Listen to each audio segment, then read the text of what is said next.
I'm Katy Tur, in for Lawrence O'Donnell. One of Donald Trump's biggest denials about Russia may be unraveling tonight amid the civil war between the president and his former lawyer. Today, the president lashed out at Michael Cohen after reports that Cohen is willing to tell Robert Mueller that Donald Trump knew in advance about the 2016 Trump Tower meeting where the Russians promised to deliver dirt on Hillary Clinton. Cohen's account would directly contradict the president's repeated denials that he knew nothing about that meeting.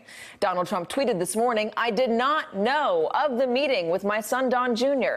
Sounds to me like someone is trying to make up stories in order to get himself out of an unrelated jam." Trump added, "Taxi cabs, maybe?" An apparent reference to the federal investigation of Cohen. The question now, what did Donald Trump know? The president's story about the Trump Tower meeting has already shifted. His lawyers claimed he was not involved in a statement falsely claiming the meeting was about adoptions. Then they admitted in a memo that he dictated the statement. Now, the strategy for Donald Trump is to attack Michael Cohen to boost the president's credibility. Trump allies are gaming out how to, quote, bury Cohen, according to the Daily Beast. The first attempt did not go so well. Rudy Giuliani tried to claim that the longtime Trump Organization lawyer is a liar. I expected something like this from Cohen. He's been lying all week. I mean, he's been lying for years. There's nobody that I know that knows him that hasn't warned me that if he's back us up against the wall, he'll lie like crazy, because he's lied all his life. But today, Team Trump was reminded that the same Rudy Giuliani said this about Michael Cohen just a few months ago. He doesn't have any incriminating evidence about the president or himself. The man is an honest, honorable lawyer. Cohen's story may be just as dangerous for Donald Trump Jr. as it is for the president. Cohen reportedly wants to tell Mueller that Donald Trump learned of the Trump Tower meeting from Don Jr. Don Jr. has already told a different story. Did you tell your father anything about this? No. It was such a nothing. There was nothing to tell. I mean, I wouldn't have even remembered it until you start scouring through the stuff. It was literally just a wasted 20 minutes, which was a shame. It is not a crime to lie to Sean Hannity. It could be a crime, though, to lie to Congress. In September, Don Jr. told the Senate Judiciary Committee that he, quote, never discussed the meeting with his father. Today, Democrat Patrick Leahy of the Judiciary Committee said he wants Don Jr. to come back before the committee to answer questions, again, in public, regarding Cohen's claims. On the same day that we learned Michael Cohen may provide key evidence about potential collusion, the New York Times reported that Robert Mueller is examining Donald Trump's tweets as part of his wide-ranging obstruction inquiry. The Times reports Mueller is scrutinizing Trump's tweeted attacks on Attorney General Jeff Sessions and former FBI Director James Comey under a section of the U.S. Code titled Tampering with a Witness, Victim, or an Informant. Meanwhile, the Wall Street Journal reported that the Trump Organization's finance chief, Alan Weisselberg, has been called to testify before a federal grand jury in the Michael Cohen probe. A former Trump Organization employee told me Alan Weisselberg, quote, knows where all the financial bodies are buried within the Trump Organization. Interesting choice of words there. Joining us now is Jason Johnson, politics editor at TheRoot.com. Also joining us, Ruth Marcus, deputy editorial page editor and columnist at The Washington Post, and Daniel Goldman, former assistant U.S. attorney for the Southern District of New York. All three are MSNBC contributors. Ruth, let's start with you. Credibility is going to be the key portion here, or the key takeaway. Donald Trump has repeatedly lied in public. It's on the record. We have his statements. We have his contradictions. Michael Cohen, while many would say he's not trustworthy, doesn't have credibility because he worked for Donald Trump, and I don't know, presumably he did things that were not truthful for Donald Trump or said things that were not truthful. We don't have a lot of on-the-record lies or falsehoods, if you want to use that word, from Michael Cohen. The only one, Ruth, that I can think of is that he told Chris Cuomo that he wasn't recording him when he actually was. That was a story that came out a couple days ago. So in the credibility fight, Ruth, who do you think is going to have the upper hand? Well, in the credibility fight, you have to ask a few questions. One is, who has the greater motive to lie here? One of the things we've learned, say, from Robert Mueller is if you go to him or his investigators with a false story and lie to them, you're going to get in a lot of trouble. So if Michael Cohen is not telling the truth here because he's looking for a deal from Robert Mueller and he peddles an untrue story, he's going to get himself into a heap of trouble. On the other hand, President Trump has some motive here to lie because it would be a very big deal, in fact, if A, he knew about this meeting and if he had been lying to the American people about it all along. The second thing, and Dan can speak to this, is if you've got a witness who or somebody who may have some credibility problems, you're going to look for corroborating evidence. What do the other people who allegedly heard this say? What happened with those phone calls around the before and after the meeting to the blocked number? Who were they? What was Don Jr.'s practice in terms of telling things to his father? So it's not a simple he said swearing contest. You can bring in other facts to buttress your case and to figure out who you should believe here. Daniel, what else would they look for? Well, one of the things you want to use to assess the credibility of someone is generally people don't lie against their self-interest. So if Michael Cohen were to get on the stand and he were to admit to all sorts of wrongdoing and crimes, and he were to say, and by the way, these other people did those with me, generally you credit somebody like that because he's admitting to his own criminal conduct.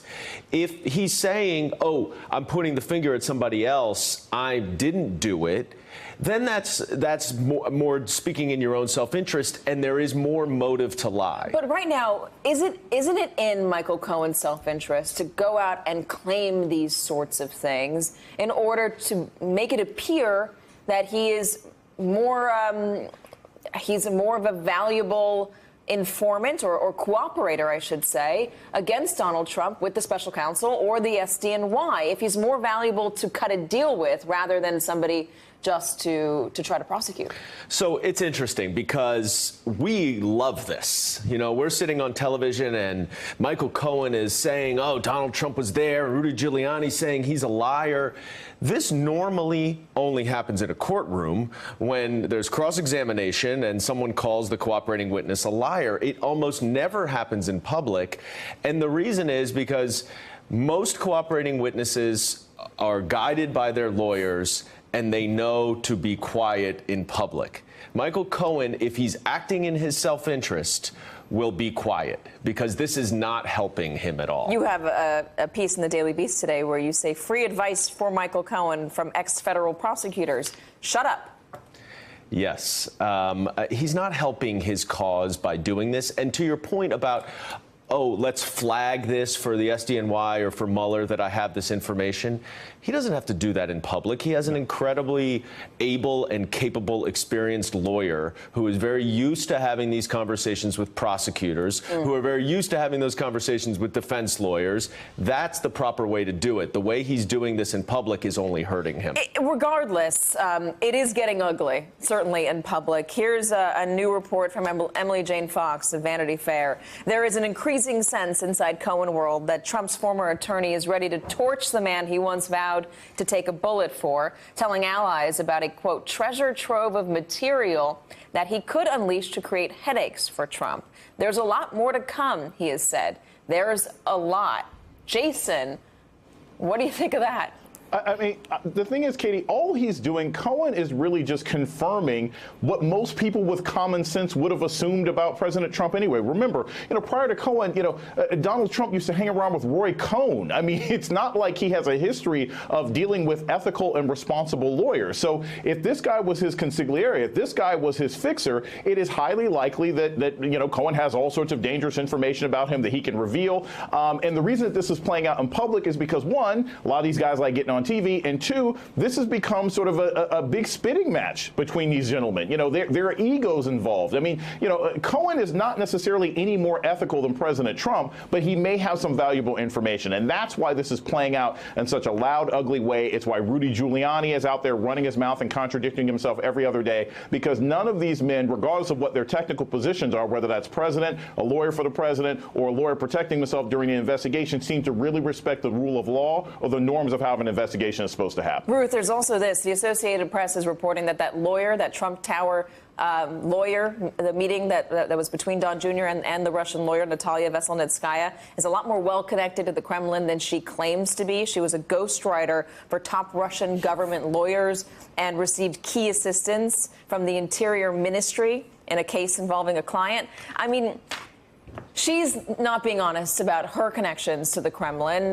There were problems with the initial statement about what was actually happening at the Trump Tower meeting. Donald Trump saying he had nothing to do with it, and then it coming out from his lawyers that he actually dictated that statement. What else are we going to learn, Ruth? Can't wait to find out. But, you know, we were told in the original solicitation to Donald Trump Jr. precisely who she was. She was identified as a Russian government lawyer who was offering information about Hillary Clinton because the Russian government, Donald Trump Jr. was told, wanted to see Donald Trump elected president. Don't need more than that. What would a responsible, patriotic person do in a situation like that? They would call the FBI. At the very least, they would say, no, thank you. What did we have? We had this meeting. And then what do we know? Donald Trump helped to orchestrate a lie about it when it was discovered. Then he lied, and his people lied, his lawyers lied, about whether he was involved in orchestrating that lie. So now we need to find out, is he lying or telling the truth about whether he knew about the meeting at the time? Guys, we also have something of an anniversary to celebrate. It's now 2 years to the day that Donald Trump called on Russia to find Hillary Clinton's missing 30,000 emails. And then I had this exchange with him. Let's look. Russia, if you're listening, I hope you're able to find the 30,000 emails that are missing. You said the Russians, I welcome you to find those. You said I welcome them to find those 30,000 emails. Well, they probably have them. I'd like to have them released. Does that not give you pause? No, it gives me no pause. If Russia or China or any other country has those emails, I mean, to be honest with you, I'd love to see them. Daniel, that date keeps coming up. It was in the Mueller indictment a couple weeks ago. We know that the investigation really started to get interesting into the Trump campaign and what they had to do with Russia because of that exchange, because people in the intelligence community were like, what is going on? Why is he saying that? Why would Donald Trump call on Russia specifically to find Hillary Clinton's emails? Prosecutors are trained not to believe in coincidences. And that doesn't mean that they don't exist, but you're always skeptical of coincidences. So when you see him say something like that, and then it later materializes that Russia actually did have those emails, you naturally ask yourself, well, what did he know? And that is, I'm sure, a significant focus of the investigation. How hard but the same is true with this, How hard is it, though, to make that connection? What sort of proof will they need to make that a definitive connection? Well, look, there's going to be internal emails, memos, text messages. There's all sorts of documentary evidence in this day and age with communications.